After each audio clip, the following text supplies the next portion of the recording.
Hi guys, and welcome to another ESP32 technical tutorial.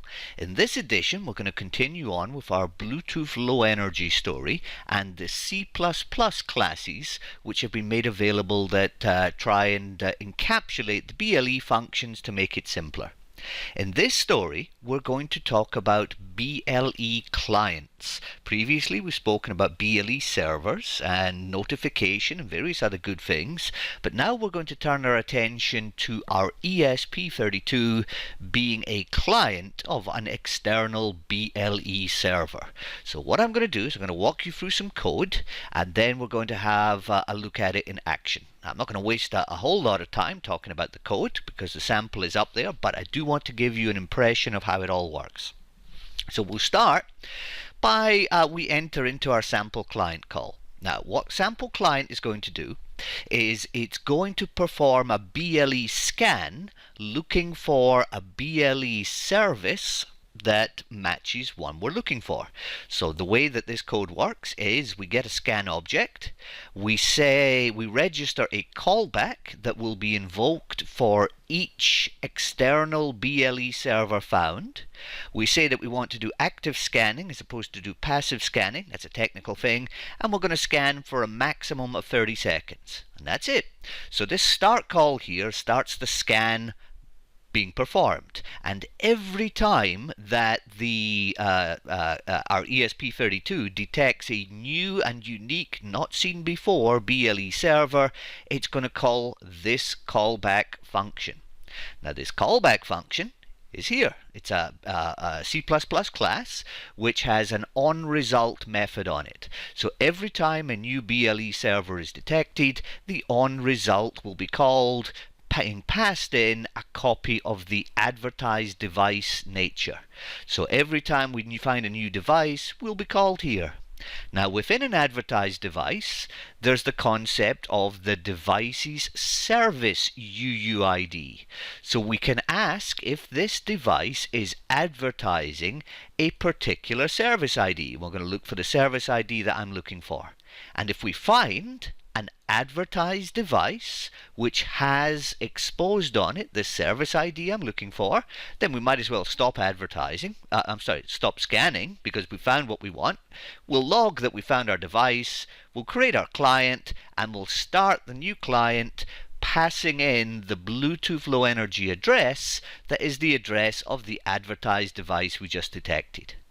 So now we're about to start the client, having detected the address.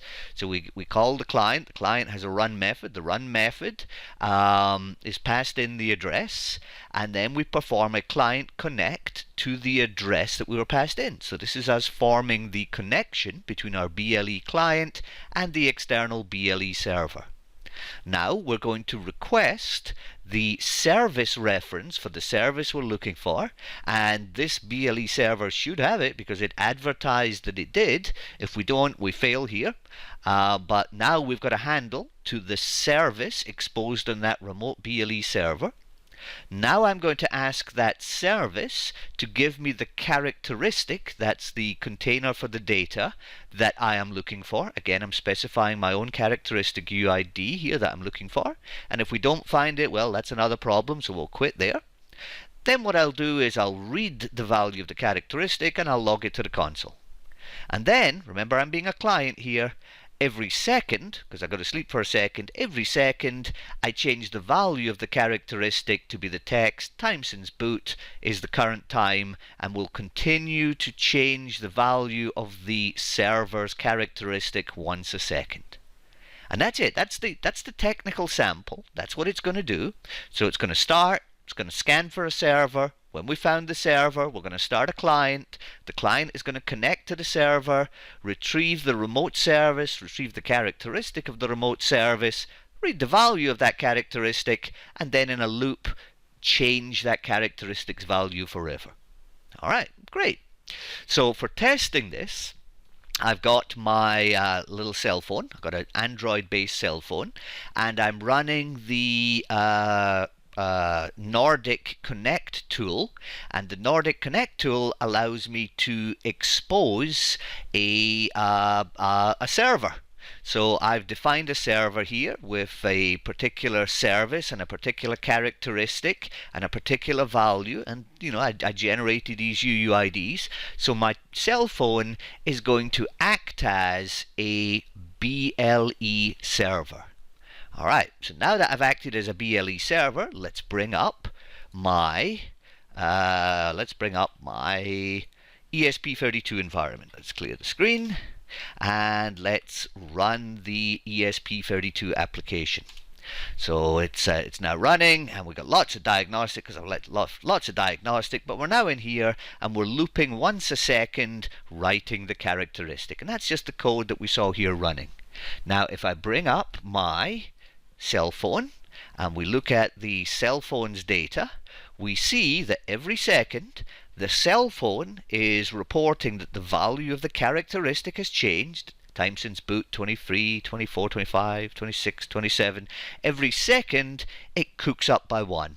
Now again, this is just a window onto my cell phone, but what we're seeing here is that the cell phone's BLE testing application is indeed seeing the characteristic value changes as requested by my BLE client running on the ESP32. And that's about the long and the short of it. So I'll make this C++ library and sample code available to us all, and hopefully we see that the C++ code is dramatically simpler to use than just coding to the native ESP IDF. Look forward to making more of these videos in the future, folks, and thanks again for your time. Bye for now.